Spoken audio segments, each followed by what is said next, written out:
Coming up. If we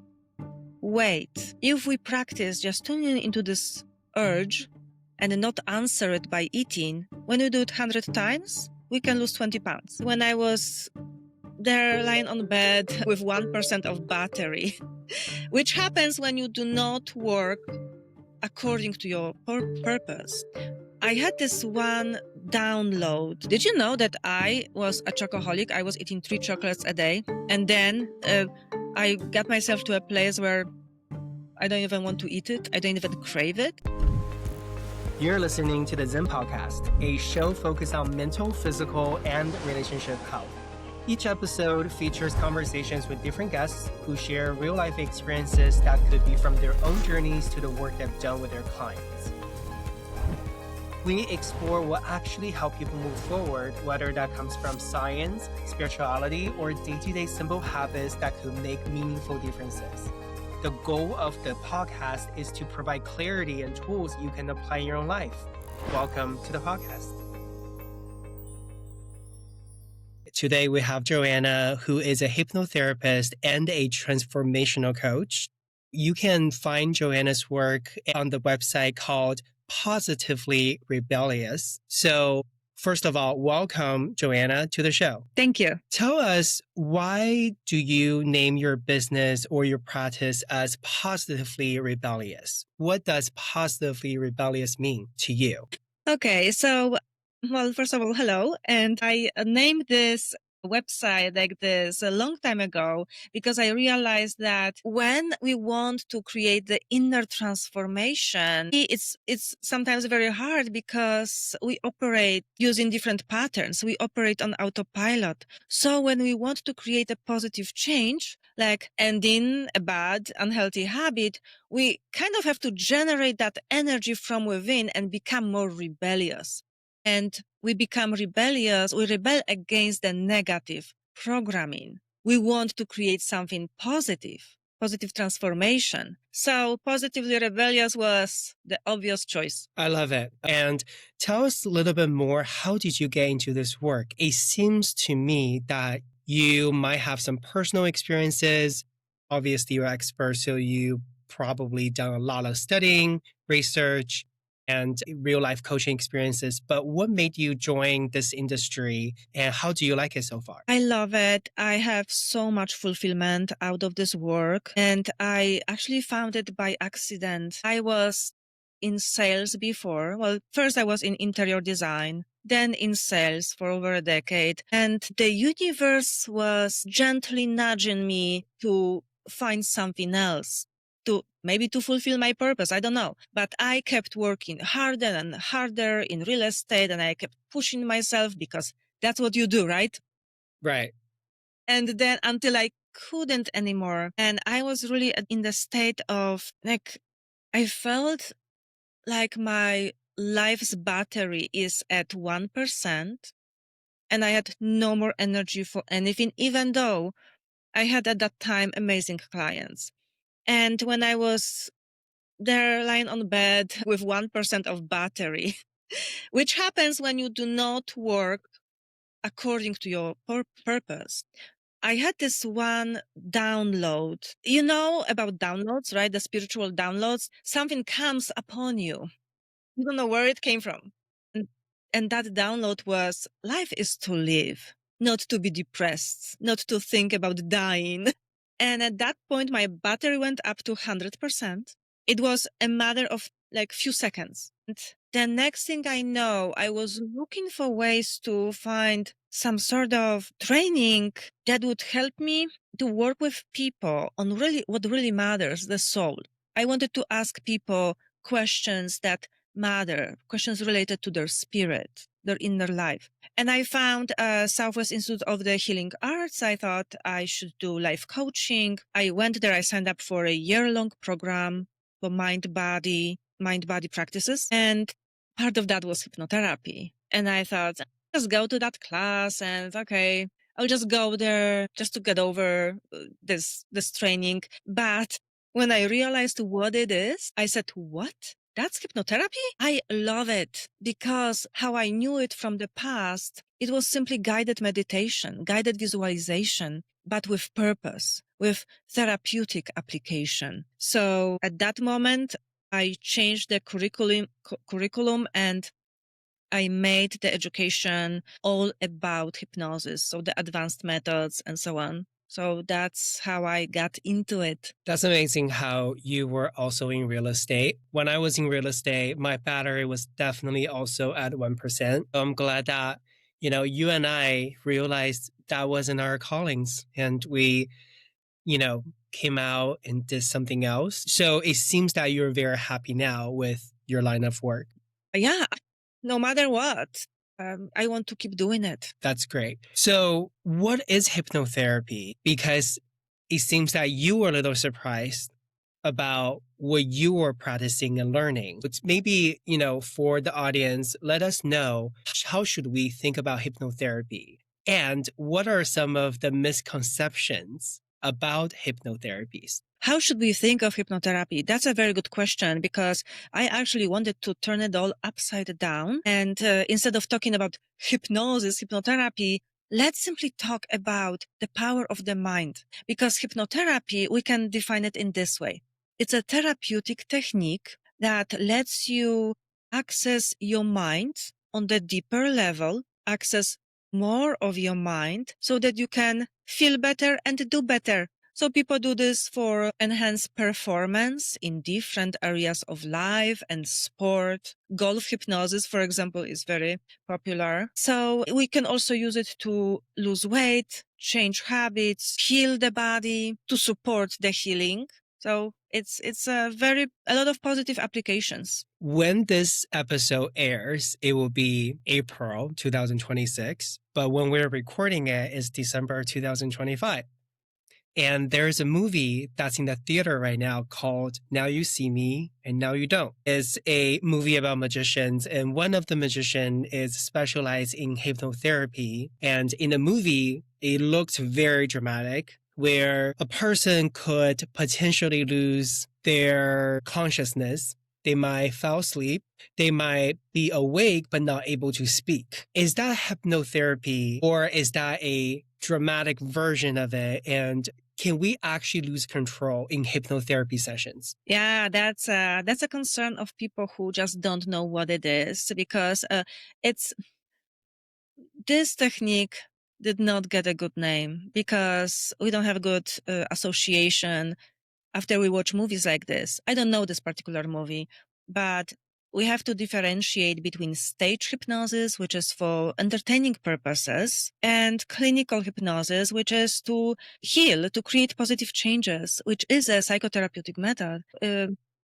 Okay, can we lose control? When you remember that hypnotherapy is about deep relaxation, you can compare it to your own deep relaxation that you have every single day, because every day we are in a state of hypnosis, but it's a natural altered state of consciousness. With hypnotherapy, we use applied altered state of consciousness by intentionally relaxing the mind and the body. When you are deeply relaxed, it may take few seconds to lift your arm or to turn from one side to the other side, right? You are not in a state of like alertness that you act immediately. But when it comes to losing control, like control of what? You are not losing the control of your mind, because this is a state of focused awareness, an expanded awareness. You are really focused on what you want. When you are coming to a hypnotherapist, when you have a session, you have a goal. The hypnotherapist listens to you, and based on what you say, structure a session, the structure a script. So the end result is what you wanted, because they simply guide you through your mind to maybe let go of obstacles, to maybe disconnect some things and connect other things. And then you have what you wanted. They create the change. And also, let me tell you this, people do not lose control of their bladder, because when I have longer sessions, like past life regression, it's sometimes like, 3 hours. They may be deeply relaxed. They may be like 2000 years into the past or the future, but they will say, I need to go to the bathroom. And I will simply guide. They know that, right? So people are not losing control of that part of the body either. So I will simply give them directions. They go to the bathroom, they come back, we jump back in as if nothing has happened. I agree with you. I done a hypnotherapy session, I want to say 2 months ago. I was in my body the whole time. They let me roll my eye and, for maybe 30 seconds. And then they count down, right? And then we start a session, and we probably did 2 hours. I felt like if I really wanted to, I can just open my eyes and be like, I don't want to do this anymore. Exactly. That's how it works. And I have never felt like just gone. Like I wasn't gone. I was more being guided to a place that I willingly wanted to go. So I think that was something that stopped me from seeking a hypnotherapist for the longest time. Because I was like, I don't want you to go into my mind. I don't know what you're planning here. And eventually I just had to give a try because just curious by nature. And I really enjoyed it. And I also see the results from that one session. And the area that I worked on was overeating. So let's talk about overeating. Could hypnotherapy sessions really help people stop or improve a habit of overeating? Or was it placebo in my head? Definitely it can, and it does. But when you look at this habit of overeating that leads to being overweight, this is really dozens of different habits that lead to overeating. Maybe there is a habit of shopping in wrong places, a habit of stopping by at the fast food place, a habit of always having sweets in your house. So, and a habit of not knowing what to do with your emotions. So every time you feel sad or down, then you are going to fix yourself and feel better by eating. So when it comes to weight loss and in overeating, it's a dozens of decisions, dozens of habits, because wherever you go, you have an opportunity to overeat. Did you notice that? I mean, Right? I not just noticed, I also practiced that. So Okay. Yeah, I did too. Yeah. So it's also, so in the end result of ending overeating, it's an effect of practicing many different skills, learning skills. And what am I talking about? A skill of knowing what's healthy, what's unhealthy, because our food is generating that response. Like if you eat bad things, they will make you overeat more. But please don't let me talk about nutrition, because if I start, I don't stop. I never stop for hours. So I'm stopping this subject. Also, ending overeating is, for example, disconnecting certain habits. Like, well, I would go to the store and I would always have to have something sweet in the cart. So one habit, one skill I would have to learn is to be okay with not putting that chocolate to the cart. And that was connected with the skill of knowing what to do with my emotions. Because what is the emotion when we say, oh, I'm not eating cookies or sugar today? What comes up? Sadness. I feel down. Yeah, because there was this dopamine before. And then now I have to face the emotion of just sadness. And if we move forward, we notice that that sadness lasts 15 seconds. Just wasn't worth it to eat 1,000 calories just because I wanted something, right? Yeah, there is also a skill of, so that this is important, skill of knowing what to do with the emotions and being okay with it. And also skill of talking to yourself in the right way. I will tell you, Zen, that I think that some people are very excited about this inner drama of overeating. And then they throw words like, I don't want to feel deprived. But we know that eating fast food, eating bad food is the true deprivation. So I noticed that the process of ending overeating is a process of gaining more control and creating more calm and peace within. And that's very attractive end result. I I don't know do if I agree. answered your question. Did I answer your question? You did. You did. I do agree with what you said about inner drama because I find myself always go to extremes. Mm-hmm. So if I were to just had Panda Express, large plate. And then I'll be like, well, tomorrow I'm just going to drink protein shakes all day. And that moment, my dopamine was hit, but there's a guilt. So now let the drama begin. I feel all kinds of emotions. And then the next day, when I get hungry, I'm like, well, life is only worth living if you eat and do what you want, right? That's a thought. That's not a fact. Well, we'll see, because so far I'm still kind of looping in this unhealthy eating loop a little bit more. I agree with you setting a healthy environment to support your success. You said it's about 15 seconds. I think it's longer than that. Mhm. So Okay. can you teach us how to overcome a period of uncomfortableness so that we're on track with the bigger picture? Okay. Thank you for challenging me on that because I also know how it feels inside of my body. Okay. So for this period of time when we are ending the overeating habit, which is also ending a habit of being addicted to certain ingredients. There are different processes for that, and different tools that we can use. So in the beginning, when you are really addicted to this kind of food, and what is the addiction? Addiction to the sugar in it and addiction to seed oils, because seed oils are addictive too, then your body really craves it. And that is on the cellular level. So one method is slowly reducing the intake of that substance. You said Panda Express? Yes. I Okay. think it's the best Chinese food ever. And I'm Chinese.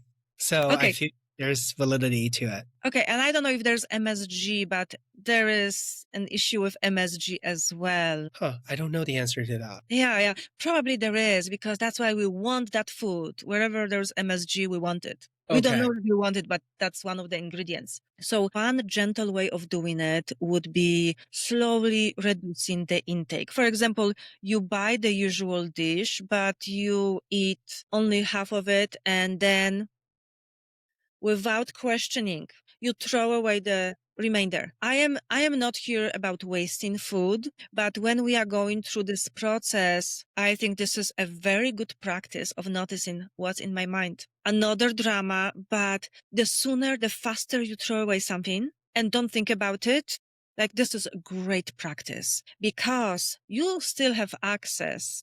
You still have money to buy healthy food, do you? And so there is no issue of starving yourself or deprivation, right?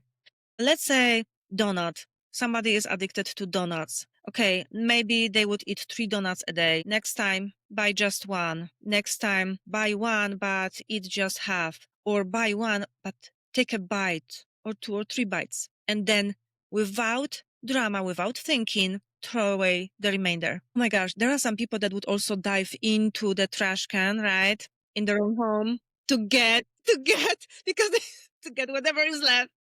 I might or might not have done that too. It depends on what it is. Okay, I will tell you. I threw away a package of cookies, so it was still in the package, right? Mm-hmm. I just ate maybe 2. Yes, I have done it. But it was a long time ago. Right.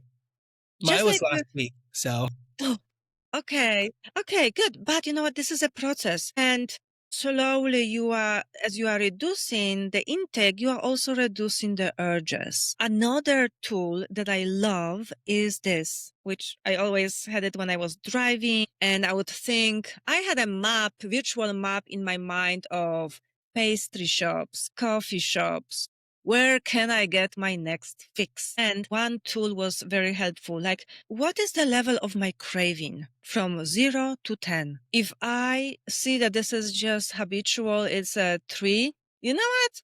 I can deal with 3. I can definitely like get over it. But sometimes I would fight very long with that craving because it was at 10, and for hours I couldn't focus, and I was addicted to sugar, and so I couldn't focus. And I'm like, okay, if this is at 10, I'm just going to eat it, just very small amount, right? I'm not buying like 10 cookies. And immediately you feel calmer, and then you create spaces in between those incidents. It just takes longer and longer in between those incidents until the craving goes away.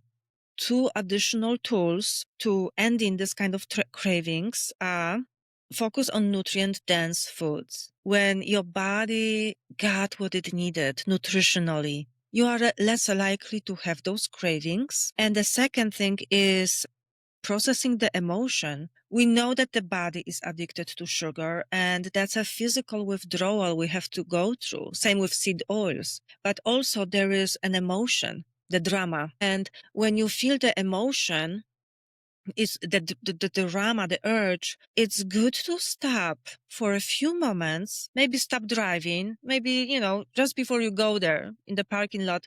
What does it really feel like? What is that urge about? Why is it so difficult? But then when you start naming the sensations inside of your body, maybe there is this rushing, maybe there is like this fight inside of you. I haven't had it in a long time, but I know that there would be this urgency inside. Okay, like stay with it, observe it with curiosity. And then you notice that it's like 15 seconds, 30 seconds, and it faded away. If we wait, if we practice just tuning into this urge and not answer it by eating, when we do it 100 times, we can lose 20 pounds. That's a great way of putting it. And important thing for people who don't know what it is like to be on the other side of it. The desire for the food, the urge seems very difficult, but the more you do it, the urge becomes less intense and less frequent until you only feel it from time to time and then it goes away. Did you know that I was a chocoholic? I was eating 3 chocolates a day, and then I got myself to a place where I don't even want to eat it. I don't even crave it. And you did that by trust the process, spaced out the cravings, reduce the intake gradually, and deal with your emotions. Yeah. And I also had a good reason. You want to lose weight and you want to be healthy. So that was for me. That was my reason. Recently, I was talking to my therapist who said to me, you always think that you have to handle something. So no matter a habit or a achievement, you see this as a place that you will eventually arrive. And by the time you arrive, you felt like you dealt with it. And she said, I encourage you to not handle anything, but to gradually ease out of a state of being. And I think it echoed with what you just said. The urges, when they come strong at a 10, it is very hard. But gradually, if we can get it to 3, maybe we can actually deal with it without going, insane. Because I still feel like there's so many moments, even if I face my emotions, I'll still go for it after. Because I'm like, today's not the day. Maybe tomorrow will be better. Tomorrow, I'll wake up better. I will eat healthier lunch. So a negative effect of eating unhealthy food make you crave more unhealthy food will not bleed into dinner. There are a lot of people who are able to quit certain things cold turkey. Is it really cold turkey? Or do you think they've been working on it for a while? They just had a spontaneous recovery or change of lifestyle? Or do you believe there are certain people who can do a cold turkey? Okay, so I will tell you that in my practice, personally, when it comes to addiction to sugar and overeating, I have seen cold turkey only once with sugar. In one session, somebody quit in one session. But sugar is everywhere. So that person, maybe they got into sugar again down the road, but only for a short period of time. But I see cold turkey more frequently with smoking than with sugar. But you know what? I just realized something. You asked me the question about the urges and being addicted, and I answered it from the perspective of how we would do it in coaching, not in hypnosis. And it's probably because I combined the two. I think that combining coaching and hypnosis is very useful in weight loss and in emotional eating and in food addictions. Yeah, but in hypnosis, we just strengthen the decision. So, for example, the person made the decision to stop overeating, stop eating sugar and lose weight. So definitely we have to work with the conscious mind because during the day they will be making conscious decisions And I want them to recognize the thought, the sensation, and the feeling that usually leads them to overeating. But what we do in hypnosis is also we help the person practice being in a new way, being in the identity of someone who doesn't overeat, somebody who used to go to this place to get the donuts or that fast food, but now they don't even look there because they feel at peace and comfortable driving by this place until they forgot it's there. But also a wonderful way to work with the subconscious mind is through metaphors, stories, and pictures. Sometimes people hold on to weight or a habit for a reason. And when it comes to weight, we can use, for example, a picture of a heavy coat. You are walking with this heavy coat and it weighs you down. Maybe that person has 40 pounds to lose or something or more. And the heavy coat is like so uncomfortable. Then you make that, or you see yourself in the mirror and there you are in this heavy coat and outside it's 100 degrees. I don't know. It makes no sense. And then you decide to drop that heavy coat and suddenly you see yourself as this new person, new identity, right? New identity. And you feel so much lighter and you start noticing that you are making different choices. And we disconnect, for example, certain feelings from donuts, certain feelings from, other addictive substances or chocolate. And we make a connection. The mind now goes and makes a connection with to enjoy different kind of food. Another example would be carrying heavy suitcases with emotions and you see yourself walking this path and you carry those suitcases and other people are lighter. They don't carry anything, but they are just fine. And you decide to put down the heavy suitcases and then actually see what's inside and you unpack them, you open them, and then you see there are those emotions you haven't dealt with from 1983. And then maybe not for you, but for many people, that will be even that long time ago. And then the person gains access to deeper level of their mind, deeper expanded awareness. And we also ask the subconscious mind to deal with those emotions, to remove those obstacles. And then very often that's what it takes. And some things then again are handled in coaching, but at least we got some resolution in hypnotherapy. That's awesome. Once a person walk out of a certain habit using hypnotherapy, is it permanent? Could they regress back to who they were? Or once your brain is rewired, it is done deal. And in order for a person to develop a bad habit, they have to start again from zero. The answer to this question is not straightforward and it will be different for every person. Also, it will be different when it comes to the habit. So let me start from the simplest examples. Now, first of all, the word permanent. What is permanent? We would have to follow the person to the end of their life to know that it was a permanent change. We are not going to do this. However, I had clients who stopped smoking and never smoked again. And I know that they haven't in 10 years or so. I had clients who, and it's not just about me, it's about other hypnotherapists. For example, certain psychological disorders that look serious. One session, that's it. But also there are people who come for a session, one session works, and then 6 months later or a year later, they start doing it again. So then again, they go to a hypnotherapist, the same or a different one, and again, it works. So it is, if you think about it, is really still a very good technique. When it comes to overeating and eating sugar, it is a little bit more challenging because sugar is everywhere. It seems like it's such an innocent thing. We associate cakes and, flour and sugar are addictive actually.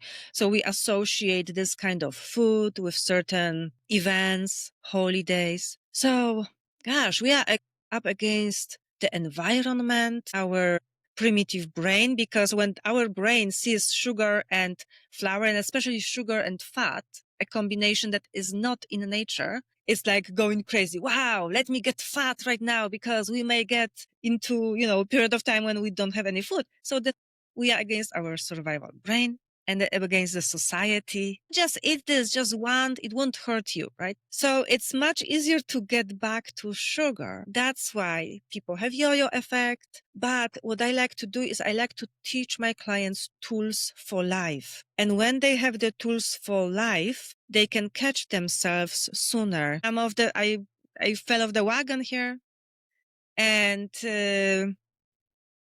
okay, it's like few days of eating bad things. Okay, I already see I gained few pounds. But if you stop yourself and look back into your notes from the coaching or hypnosis sessions, you can remind yourself the tools and get back on track. And how many habits can we work on simultaneously? Because you said, using overeating as an example, there are a lot of emotions underneath. And I can assume it's more than just sadness. There could be anxiety. There could be loneliness. Since emotions are so messy, habits can be messy too. So can I work on 2 or 3 at the same time? Because what if they share the same emotions? Okay, so I never looked at it this way, that the emotion is a habit, but generally the general rule is that we don't overcomplicate a hypnosis session. The simpler, the better. So let's just work on one issue. Okay. But when it comes to like eating at night, we can have a session that handles multiple things related to overeating at night, because there will be certain habits that will lead to that incident, right? So there is a preparation. There is also imagining yourself in the future. Few hours from now will be evening. What are you doing? How can your mind help you? How can your subconscious mind help you go through the evening the way you want to? Because very often people just focus on what they don't want. Hypnotherapists have to expand their mind to, what do you actually want? Focus on that and then create your future and yourself few hours from now in a new way. So, there will be multiple elements in that experience. The most important is perhaps your identity. Who do you think you are? If you identify yourself with a person who eats enormous amounts of food at night and you always have something at the house that is unhealthy and bad, then how soon can we jump to the identity of a person who doesn't have unhealthy food at home? Who does something different, something good, something positive in the evening instead of sitting on a sofa and overeating. So it's, generally speaking, we are creating a new identity. And sometimes a person will not overeat for a few days after the session. And then again, they will get into it. But then ending overeating is never one session. It's usually longer program. We work on it usually for a few months. But I also had people who dropped sugar in one session. But that was, again, a person who was doing medical hypnosis. The stakes were high and it was just part of that. Right. It also seems like it depends on how much that person wants to change. You know what, Zen? I thought that this is the secret. If they want to change, they are done, right? They are done. This will be easier. Yes, I think there is something to it. But when I was thinking about the different cases, different issues that people have in life, people may be fed up with something. They really want to end this chapter in life that is like chain of unfortunate events, not related to overeating. And they are definitely done, but there is still something that pulls them back. And then the work has to be deeper, and maybe there is some inner conflict. Inner conflict is actually a big thing. The self-sabotage is a big area of work in hypnotherapy, that we can solve those cases of inner sabotage. So yeah, it might be that person is done with this habit, but I don't think this answers this question 100%. I see. Well, for the people who are they're interested in working with a hypnotherapist, how do you recommend people to find a hypnotherapist who are compatible to them? In different ways. For example, through referrals, maybe you know somebody who used the hypnotherapist. But I also believe that we are often drawn to the right people that are right for us. So you need to know that you like this person, you trust this person, you like their voice. That's a big part of that. And for example, going through to different websites like associations. I belong to International Medical and Dental Hypnotherapy Association. You have to have a certain amount of hours in a year to be there. So this type of associations, or you go to directories of different schools, for example, quantum hypnosis or Michael Newton Institute. If you are into life between lives, just there are different places online to find your hypnotherapist. That's awesome. And if people want to work with you, I know that previously we talked about your website is Positively Rebellious. How can people get in touch with you in other ways? That's the simplest way. PositivelyRebellious.com. The contact information is there. Everything is there. Thank you so much for coming onto the show, Joanna. You are definitely a gem, and thank you for sharing your knowledge with us. We really appreciate you, and we can't wait to have you back onto the show. Thank you. It was a pleasure. Thank you so much for being here with me today on the Zhen podcast. If this episode resonated with you, make sure you're subscribed and leave a comment with your biggest takeaway. That's how we grow this community and get these conversations in front of more people who need them. And if somebody came to mind while you're listening, please do make sure to send this episode to them. You can also find me on TikTok, Instagram, YouTube, Apple Podcasts, and Spotify. All linked below. Until next time, stay sharp, stay intentional, and be good.